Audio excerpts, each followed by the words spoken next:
Well, I'm out here in the next stop at the Cascade Nursery Trail. I'm with Kristen out here at Hydrangeas Plus. And Kristen, the hydrangeas are blooming. I know, this is the climber. This is probably our most popular climber. This is the Animala petiolaris, the straight species.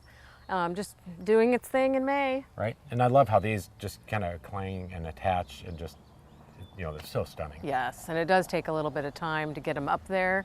There's kind of a trick to the climbing hydrangeas because they need to reach the top of what they're growing on and start to grow a little more horizontally before they'll bloom.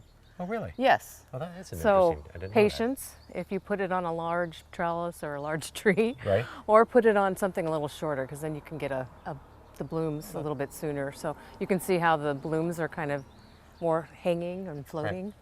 And it's, I was looking around my yard and we've had people ask us, it's been such a cool, wet spring, things are really delayed. And like on my hydrangeas at home, I'm not even showing any signs of buds yet. Yes. Should I be concerned? No, not at all.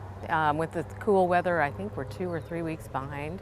Yeah. But with this nice weather coming up, hopefully we'll get some blooms. Get a little sunshine and a little warm. We've had a perfect year for the blooms, for sure. And then so with the Cascade Nursery Trail this weekend, you are open? Yes, we're open. For sales? Yes, Saturday, Sunday, and Monday as part of the Cascade Nursery Trail.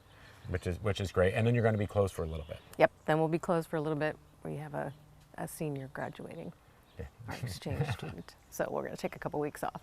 So, as we're getting, coming in, picking out hydrangeas for this time of year, is there any tips that we need to know about, planting them, now? No, this is a great time.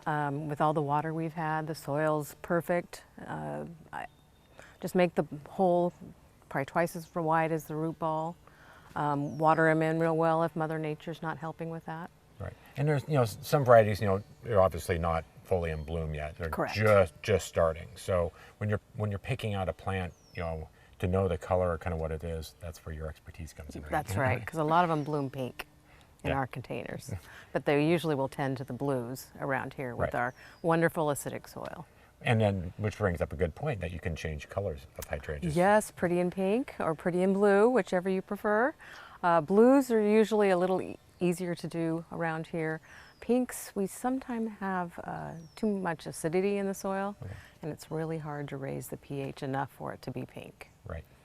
So, but you have, about how many varieties do you carry? 319. So, if you're looking for a variety of hydrangea, pretty sure Kristen's got it, and you can come out here and get all the information. You can pick out a variety or 10 or 20 or more. Yes, or more. Right, so make sure you come out, this weekend on the Cascade Nursery Trail. Come see Kristen, come pick out a hydrangea, get all the tips and tricks on anything you need to know about hydrangeas. So thanks for having us out here today. We are looking forward to doing a little shopping. Thank you.